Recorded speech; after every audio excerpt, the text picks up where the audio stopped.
नमस्कार, स्वागत है आप सभी का म्यूचुअल फंड हेल्पलाइन में। आपके साथ मैं हूं स्वाति। म्यूचुअल फंड हेल्पलाइन में हम आपको म्यूचुअल फंड से जुड़ी सारी जानकारी देते हैं, साथ ही आपके सभी सवालों के जवाब भी आपको मिलते हैं।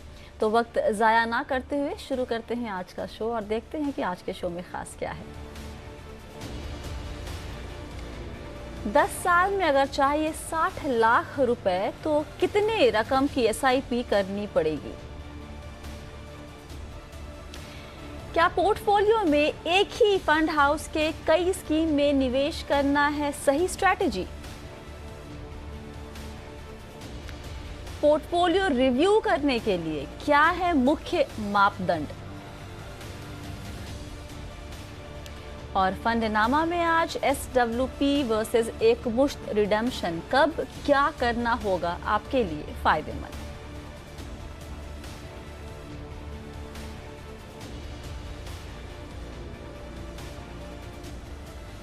और आज आपके सभी सवालों के जवाब देने के लिए हमारे साथ जुड़ गए हैं स्क्रिप्ट बॉक्स के फाउंडर और CEO अतुल सिंगर। अतुल जी, बहुत बहुत स्वागत है आपका जी बिजनेस पर। कैसे हैं आप? Thank you very much Swati ji, आपकी कृपा है, बहुत बिल्कुल ठीक ठाक है। और पूरी फैमिली और हमारी टीम सब हेल्दी है। Thank you very much. बहुत बढ़िया। यहाँ पर हम पहला सवाल ले लेते हैं। हमारे साथ अशोक फोन लाइन पे जुड़ गए हैं। अशोक जी नमस्ते। नमस्कार जी। कहाँ से बात कर रहे हैं सर? मैं यूपी से बोल रहा हूँ, शाहजहानपुर से। अच्छा, बताइए क्या जानना चाहते हैं आप? मैडम, मेरे दो पोते बच्चे हैं, ग्रैंड किड्स हैं, 9 साल और 3 साल के, जिनको मैं लमसम अमाउंट गिफ्ट करना चाहता हूँ। बहुत बढ़िया।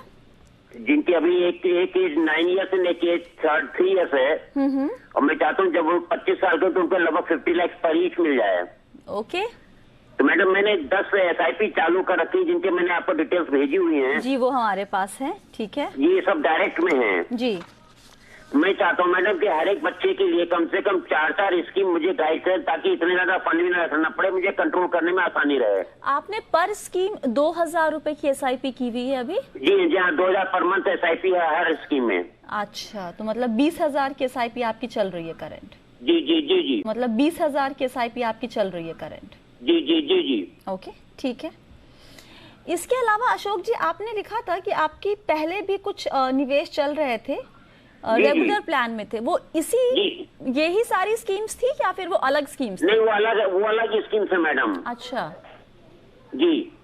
ओके, तो आप वहाँ पे SIP बंद कर चुके हैं और अब SIP बंद कर, पेमेंट नहीं लिया मैंने वहाँ पर, अभी पैसे रिडीम नहीं किए हैं और चाहते हैं कि अब जो अभी करंट SIP चल रही है वहाँ पर ही कोई लिक्विड फंड में डाल के वहाँ से फिर STP कर लिया जाए। एकदम सही समझ रहे हैं हम, राइट? ओके जी जी जी मैडम जी। ओके, सबसे पहले एक रिक्वेस्ट और थी मेरी। जी बताए ना। मुझे गोल्ड फंड ETF का और एक इंटरनेशनल US फंड का भी कोई नाम सजेस्ट करें। गोल्ड फंड भी और इंटरनेशनल फंड भी। ओके, ठीक है। चलिए, पहले हम इनके पोर्टफोलियो पर नज़र डाल लेते हैं और जो इनका लक्ष्य है अतुल, बताइए कि ये पूरा हो सकता है या फिर इसमें रकम बढ़ाने की ज़रूरत है?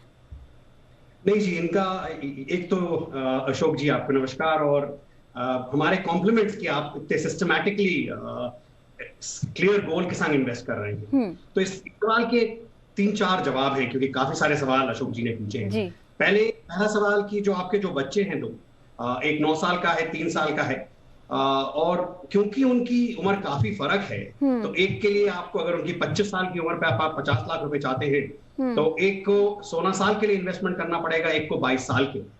तो उनका जो अमाउंट आप इन्वेस्ट करेंगे वो थोड़ा अलग हो।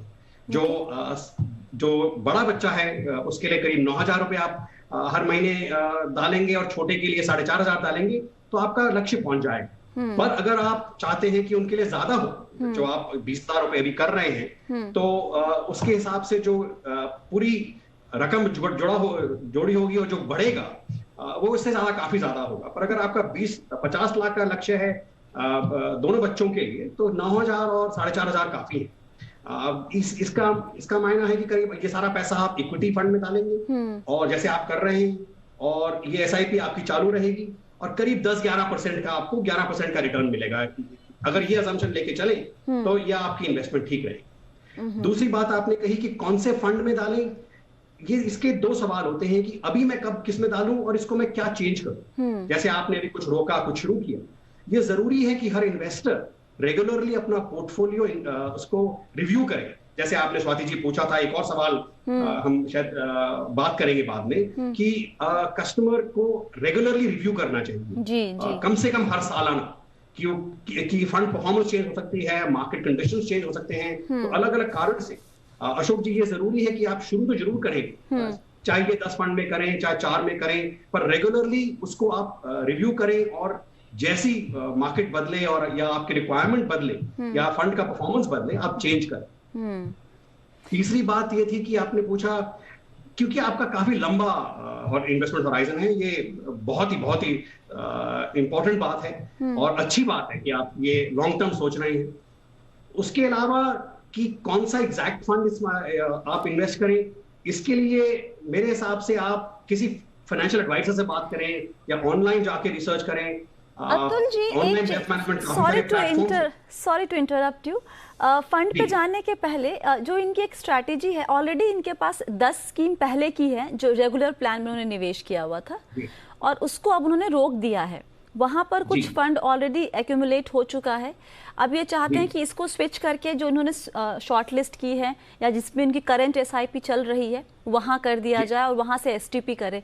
तो क्या आप ये स्ट्रैटेजी जो इनकी है वो सलाह देंगे या फिर सही ये होगा कि वो पैसे रिडीम कीजिए और बांट दीजिए, बाकी जितने फंड है उसमें लमसम निवेश कर दीजिए? दोनों में से क्या चुनना बेहतर होगा? मेरे हिसाब से STP, हम लोग इसको स्मार्ट ट्रांसफर प्लान कहते हैं, सही रहेगा, क्योंकि मार्केट्स वॉलेटाइल होती हैं, आजकल वैसी चढ़ावा है, मार्केट्स आप लगता है हाई है, और ये प्रेडिक्ट करना कि एग्जैक्टली क्या होगा अगले 6 महीने 12 महीने 18 महीने में नहीं पता।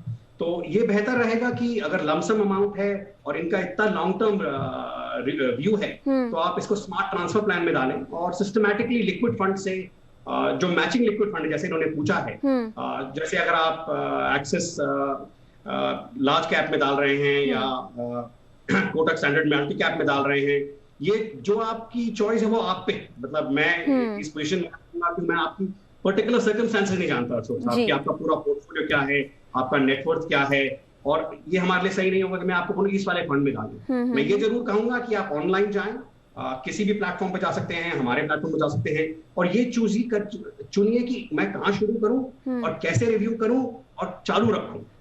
और इनके लिए जो आप लमसम जो विड्रॉ करेंगे उस पे ये जरूर नजर रखिए कि आपका एग्जिट लोड ऑप्टिमाइज हो। तो अगर आपने रिसेंटली इन्वेस्टमेंट करी है दिसंबर 2019 में, तो शायद अगले साल तक इंतजार करना ठीक रहेगा। अपना टैक्स इम्प्लीकेशन देख लें, ये सब जब आप समझ लें उसके हिसाब से फिर मनी लिक्विड फंड में मूव करें और उसी मैचिंग स्कीम में। और ये सही रहेगा कि क्योंकि अमाउंट करीब 4,000 रुपए 20,000 रुपए है, इसको ज्यादा डाइवर्सिफाई ना करें।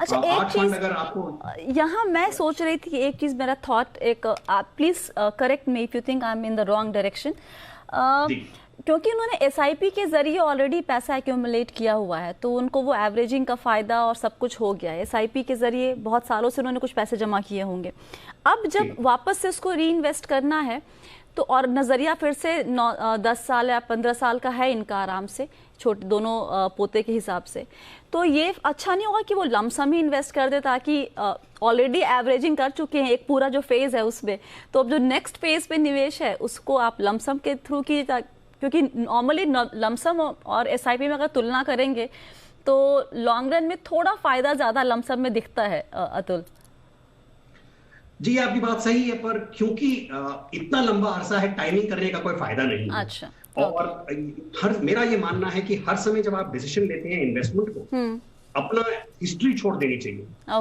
You should not relief selling करना या प्रॉफिट बुकिंग करना। आप ये समझिए जो पैसे आपके पास आएंगे वो आज नया डिसीजन ले रहे हैं। ये आपके पास 1 लाख 2 लाख 10 लाख जितना भी पैसा आपने इकट्ठा किया है, ये सोचिए कि नया पैसा आपके हाथ में है।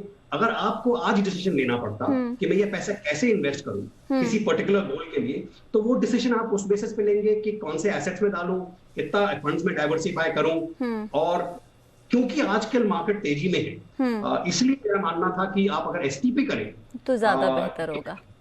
अगर आपको कॉन्फिडेंस है कि आप सही फंड चूज कर पा रहे हैं तो इतना ज्यादा फर्क नहीं पड़ेगा, क्योंकि 16 साल 22 साल का नजरिया है हमारे सामने जी। तो मेरी तो यही राय रहेगी कि आप एग्जिट लोड टैक्स को देखें, फिर फंड्स को विड्रॉ करें, रिडीम करें, और कौन से फंड्स में करना है। 4 फंड्स काफी हैं अगर दोनों बच्चे ले।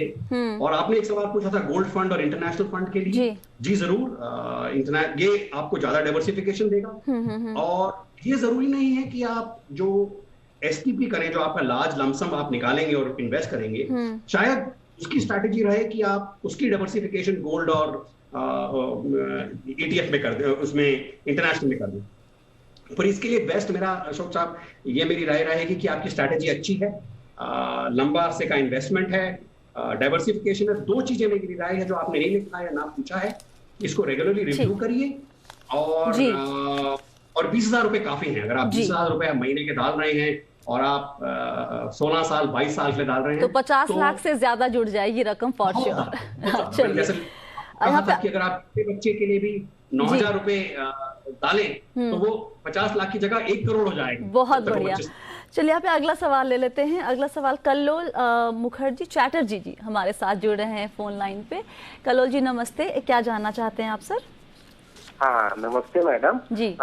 माय क्वेश्चन इज दैट कि मैंने मेरा कुछ फंड चल रहा है, मेरे को जानकारी ये चाहिए था because I receive your watching your show regularly wherein it is told कि review your portfolio at regular interval. जी sir. What is this thing to be kept in mind while reviewing the portfolio? बहुत simple सा सवाल है लेकिन जवाब सबका बहुत अलग अलग होता है। तो क्विकली, वक्त थोड़ा कम है, कि किन पैरामीटर्स पे आप चेक करेंगे अपना पोर्टफोलियो? बहुत अच्छा सवाल है। ये जरूरी है कि हर इंसान अपना हर इन्वेस्टर रेगुलरली रिव्यू करे। इसके 2 पहलू होते हैं। एक तो एग्रीगेट पोर्टफोलियो का, राइट, कि आपका पोर्टफोलियो कैसे कर रहा है, आपकी क्या एसेट एलोकेशन है, आपका डेट ज्यादा बढ़ गया है, इक्विटी ज्यादा बढ़ गया है, large cap versus small cap. जो अगर आपके पास डाइवर्सिफाइड पोर्टफोलियो है तो एक तो पोर्टफोलियो का रिव्यू करें। ऐसा भी हो सकता है कि कुछ फंड बिल्कुल ही नहीं काम कर रहे हैं, या कोई फंड बहुत छोटा 1% 2% आपका टोटल पोर्टफोलियो अगर आपके पास 10 फंड है और उसमें 10 लाख है और किसी एक में केवल 10,000 रुपए बचे हुए हैं, उसका कोई फायदा नहीं है। तो थोड़ा कंसोलिडेट करें, ज्यादा डाइवर्सिफाई ना करें। तो एक तो पोर्टफोलियो लेवल रिव्यू होना चाहिए। दूसरा, उसके अलावा फंड लेवल रिव्यू होना चाहिए। उसमें आप देखें कि फंड लेवल में फंड परफॉर्मेंस कैसी है, फंड मैनेजर का स्टाइल क्या है। अगर उसने बोला था कि हम लार्ज कैप में इन्वेस्ट करेंगे तो वो चालू है कि जारी है कि नहीं है। सो काफी चीजें पहलू रखनी पड़ती हैं। एक तो रेगुलरली करना चाहिए और रिव्यू 2 लेवल पे होना चाहिए, पोर्टफोलियो पे, और पोर्टफोलियो पे आपकी एसेट एलोकेशन अभी तक चालू है कि नहीं है, आपकी डाइवर्सिफिकेशन कितनी हो चुकी है, परफॉर्मेंस कैसी है, मिक्स ऑफ फंड्स कैसा है। और फंड लेवल पे ये देखिए कि उसका रिटर्न कितना हुआ, उसकी कंसिस्टेंसी कितनी है, ट्रैक रिकॉर्ड क्या है, और उस हिसाब से रेगुलरली इसको रिव्यू करिए। ये अगेन आप अकेले कर पाए तो कर पाए, इसका बेहतर होगा कि आप अपने एडवाइजर से पूछें या ऑनलाइन जाके किसी वेल्थ प्लेटफॉर्म पे देख लें, कि उनका सिस्टमैटिक प्रोसेस रहता है। वो क्वार्टरली करते हैं, ऑनलाइन करते हैं, उनके पास डेटा ज्यादा रहता है।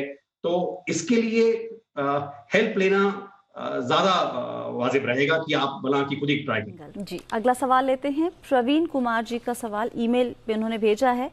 ये चाहते हैं करीब 55-60 लाख का घर खरीदना चाहते हैं करीब 10 साल में। अतुल, जानना चाहते हैं कि कितना निवेश करना होगा और क्या ये जो इनकी एक्सपेक्टेशन है रिटर्न की वो रियलिस्टिक है कि नहीं है?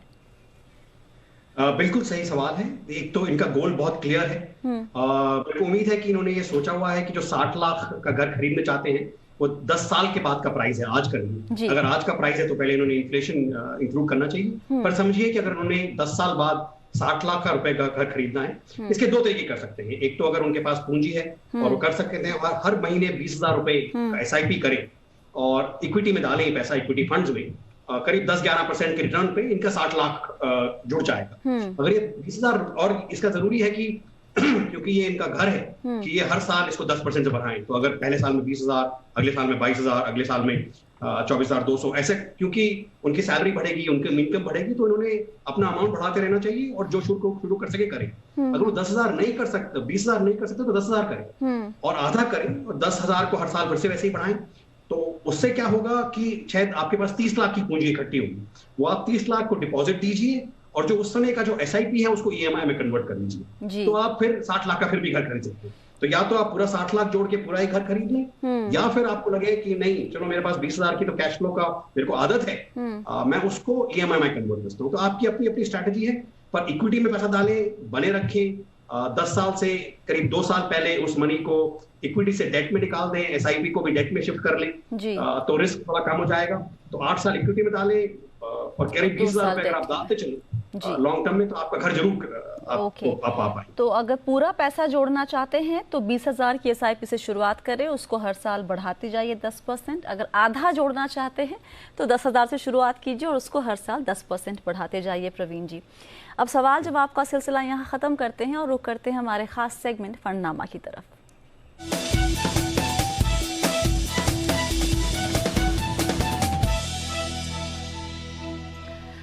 अतुल बताइए, जब भी पैसे निकालने की बात होती है किसी भी अपनी स्कीम से, फंड से, निवेश से, तो लोग थोड़े कंफ्यूज होते हैं कि भाई एक मुश्त निकाल लिया जाए या फिर उसको मैं SWP के जरिए निकालूं।